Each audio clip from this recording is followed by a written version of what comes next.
Hey guys, in this video I'm going to explain to you how you can switch from Cricket to Mint Mobile. It's really easy and simple.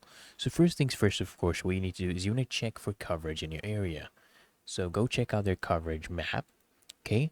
So this is how you do it. It's called mintmobile.com/coverage. And right here you want to enter your location and check for coverage in the map. Okay, once this actually loads up.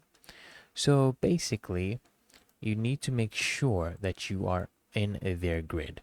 Then, as long as your phone is compatible and unlocked, you can totally just bring it over to Mint, one of their retail stores. Bring your phone there, and you just need to make sure you have your billing zip code, your account number, and number transfer PIN. Okay?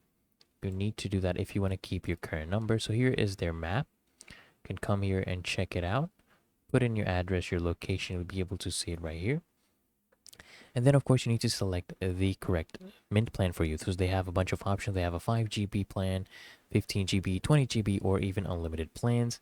You can go ahead and choose which plan you want, pay for that, choose whatever preferred SIM option. If you want a physical PIN or an eSIM, choose that, and then they will go ahead and help you activate your phone plan and help you transfer your phone number step by step, or you can go and use the Mint mobile app or website, and then officially you'll have switched to Mint.